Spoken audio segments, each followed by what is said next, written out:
You have an assignment to do where you're supposed to tell whether a clause is finite or non-finite. That's the topic of this presentation. How do you tell if a clause is finite or non-finite? Let's start by first talking about what a clause is. Now, this is a technical definition. A clause is the smallest unit that expresses a proposition. So, for example, a proposition is an idea, right? It's abstract. It's not a syntactic term. It's a discourse or a semantic term. But a proposition is basically an idea. So a clause could express or assert a proposition like the botanist holds up the whole salad bar. Or it could question a proposition. Does the botanist hold up the whole salad bar? That's also a clause. It's expressing a proposition and questioning it. And a clause can also negate a proposition. The botanist doesn't hold up the whole salad bar. That's also a clause. You will see how to recognize them syntactically in just a minute here. They're not the same thing as a sentence because a sentence can have more than one clause. So you see they understand that the botanist holds up the whole salad bar is one sentence, but it's two clauses. One fits inside the other. Your second sentence here, if the botanist holds up the whole salad bar, what will happen?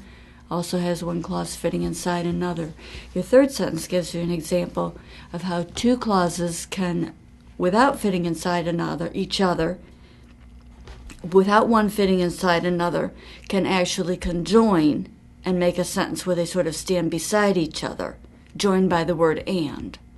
So there are various ways where clauses can combine to form one sentence. The interesting ways of describing grammar almost all relate to clauses. Very few of them relate to sentences, and that's why your textbook will generally describe syntactic things in terms of clauses rather than sentences. All right, here's how you define a clause syntactically. What does every clause have? It has a verb. So if you look at those same sentences, understand is a verb in one clause, holds is a verb in another clause. Holds is a verb in a clause, happen is a verb in a clause. In your last sentence, the first clause has the verb hold, the second clause has the verb does. Every clause has a verb. Does every clause have a subject? All of the clauses that you've seen so far have a subject, but not every clause has a subject. Imperative clauses don't normally have subjects, but they are still clauses. Look at this poem and you'll see that it's made up mostly of imperative clauses. They don't have subjects. The first clause, avoid damp, dark places. Avoid is the verb, but there's no subject for that. Second clause, try. A verb, but no subject. These are clauses too. Imperative clauses are also clauses. They just don't have subjects. Here is the poem showing the verbs in green and the subjects in red. Now, if you're seeing a non-finite clause or two that I haven't marked, you are correct about that, but just ignore that for right now. We're focusing on finite clauses first. And the point now is that all clauses have verbs, but not all have subjects. All right, now think for a minute about the difference between main clauses and subordinate clauses. This is not the same as the difference between finite and non-finite. A subordinate clause is the one that fits inside a main clause.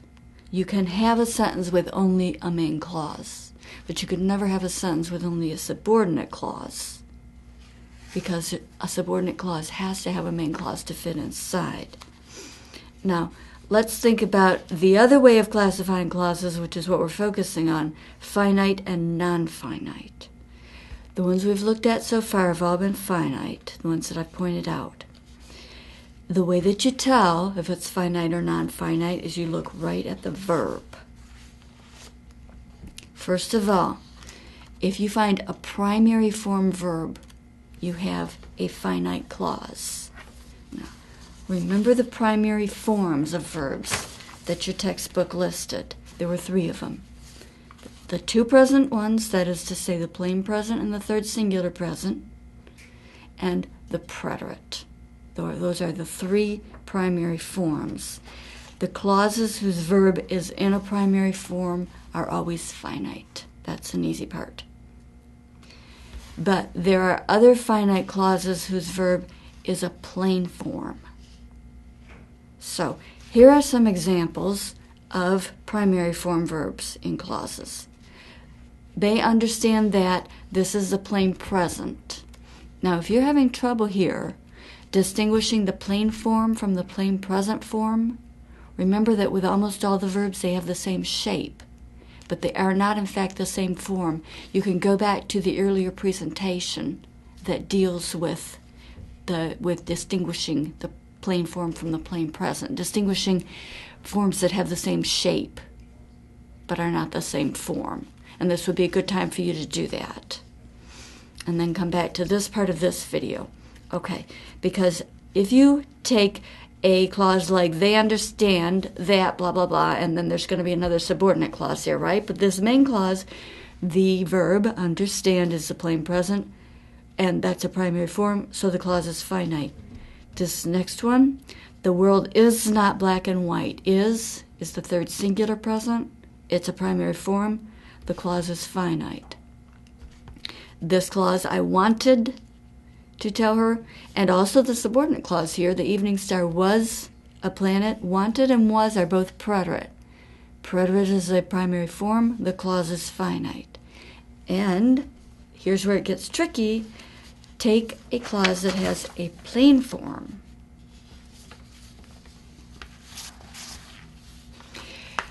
A clause that has a plain form, you have to go and ask one more question. You can't just stop where you have the form of the verb. You have to then ask what kind of clause it is, and there are three possibilities. Now, the one you've already seen, it's the imperative clause. Imperative clauses have a plain form verb. So if you look at the clause and there's that plain form verb there, but there's no subject, you decide the clause is imperative, and that is also finite. Here's an example. Again, avoid damp, dark places. Avoid is the plain form.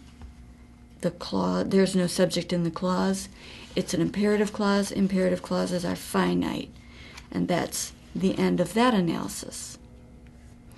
If it's not an imperative clause, remember you've come to the place here where you've identified the verb as the plain form. So then you're asking what kind of clause it is. Is it imperative, yes or no? If it's yes, it's a finite clause. If it's no, okay, if it's not imperative, it's either subjunctive or infinitival. Those are the two choices left.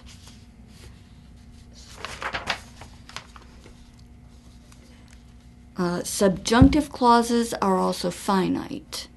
We're going to talk more about subjunctives in a later chapter of this book, but for now, just let me give you an idea what they look like. Here's Pearl insisted is not one, right? Pearl insisted is a finite clause because insisted is a preterite. But here the subordinate clause is subjunctive, that she take home a bag of rhubarb from the garden. Now, one thing that's strange about this clause is that it goes she take. If it were a present tense, it would have to be she takes, right? She take is not an acceptable present tense in English. That's one clue that this is a subjunctive. You can also identify clauses that are subjunctive even if they don't have the subject in the third person singular present. It could be that you take, which could, in theory, be a present tense. But subjunctive clauses are usually complements to a verb that has something to do with requiring, demanding, suggesting, or wanting. So here, this whole clause is the complement to the verb insist. Verbs like that, where you require something, you demand something, you ask for something. And you can easily recognize the ones that have the third singular subjects, right? Because they have the plain form of the verb where the present would have the third person singular present. But the ones that don't have third person singular subjects, you can recognize because they're complementing this kind of verb. Those clauses are also finite, so we can say that a finite clause either has a verb that's carrying tense, that is to say it's present or it's preterite, or it's imperative, or it's subjunctive. If it's one of those three things, then it's a finite clause. So now let's look at the non-finite ones. The non-finite clauses have, first of all, a gerund participle or a past participle as their head. This is one kind of non-finite clause. If you look at the verb, the head verb of the clause, and you see that it's one of the participle forms, that is a non-finite clause and your analysis is over. Here are some examples. Now take the subordinate clause in this sentence. I can hear. I can is going to be a finite clause, right? The modal auxiliaries we'll talk about in a minute. But look at the non-finite clause here. My dreams, subject, ringing, verb. Ringing is the head verb in that clause. Ringing is what kind of verb? Yep, gerund participle. Now look at the subordinate clause in the second sentence. Contained in the light, blah, blah, blah. No subject in this one, right? But it's okay for a clause not to have a subject. We've already seen that. Imperative clauses don't have subjects either. And some of the non-finite ones don't either. This is an example. It has a verb contained. The verb is a past participle. So in the first sentence here, you have the main verb being, the head verb being a present participle, which is to say a gerund participle. In the second one, you have the head verb being a past participle. Anytime your head verb's a participle, the clause is non-finite. Your analysis is done. You might be used to calling this kind of clause a phrase instead. In more traditional grammars, they do. We're calling it a clause, that's all. That's just a small adjustment to make, right? There's a verb there, so it's a clause. Verbs head clauses. Okay. Now, here's the tricky part about clauses that are headed by participle forms. You have to make sure that the participle forms are actually heading the clause. Look at these sentences. They were cutting from stone, and there's the object over here, some dreams. And then this one, it's so far the other way, my country's gone, that's has gone, right? Now, in the first sentence, they were cutting, we see a gerund participle, cutting. In the second sentence, we see a past participle, gone. Are these non-finite clauses? No way, because those verbs are not the head of the clause. The head of the clause in the first sentence is were. Were is, you got it? Preterite. Primary form, it's a finite clause. The second sentence, my country has gone. Has, third person singular present. Primary form, also a finite clause. Now, we were saying that every verb has a clause, so we have two verbs in each of these clauses. And the way that we're handling this, I sort of want you to glide over this and not go into this much detail right now. But just in case you're wondering, the way that we do this, if we're going into a very detailed analysis, is we say that the main clause is they were, and then the complement to that clause is cutting. So there are actually two clauses there. We're not going to go into that much detail with these progressive and perfect constructions in this course. We'll call these main clauses because they have a verb. Their main verb, their head verb is in the primary form. Don't confuse those with the clauses where the head verb is just a participle. All right, like I can hear my dreams ringing clear as a bell. Notice it's not my dreams are ringing, right? My dreams are ringing would be a finite clause. My dreams ringing clear as a bell is a non-finite clause. The same way with the second sentence here. If the clause were, let's see, the subject is vision. If the clause were, that is contained in the light of the past, which is perfectly permissible here, right? They could have done it that way. The vision of paradise that is contained in the light of the past. Then the head verb is, and that's a finite clause, but here the head verb is contained, and that's a non-finite clause.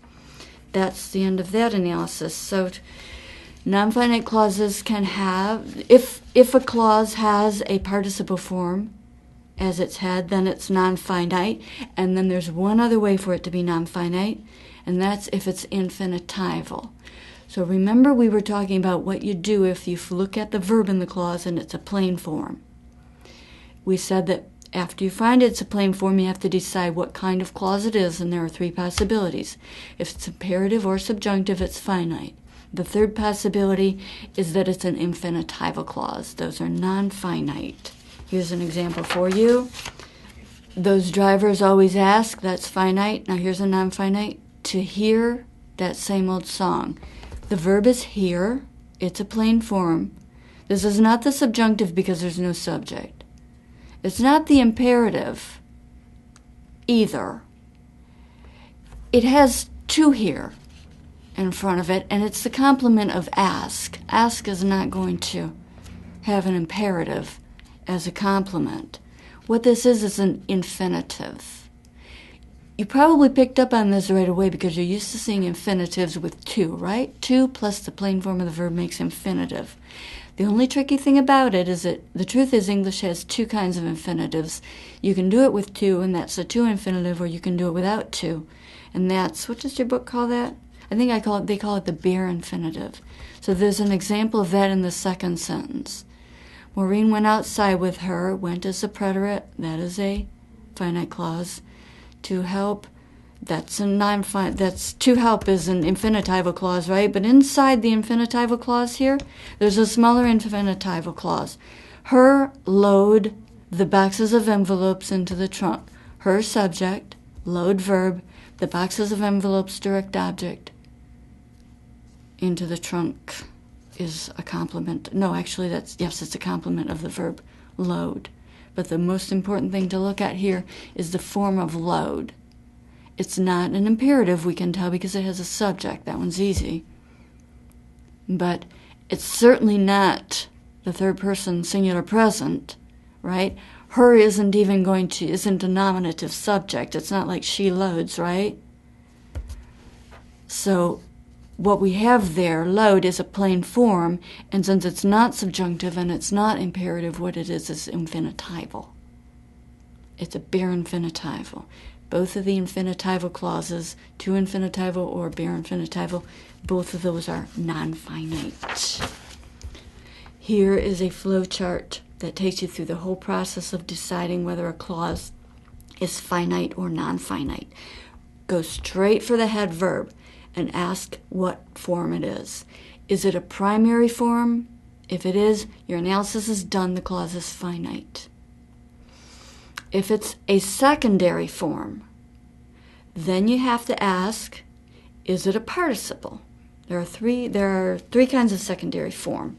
Two of them are participles. Is it one of those? If your answer is yes, your analysis is done, the clause is non-finite. If your answer is no, it's not a participle, instead it's a plain form, then you have to do more analysis. Now you're asking what kind of clause is it? Is it imperative or subjunctive? If it's one of those, yes, then it's finite. If it's neither of those, instead it's infinitival, your clause is non-finite. That's the end of your analysis.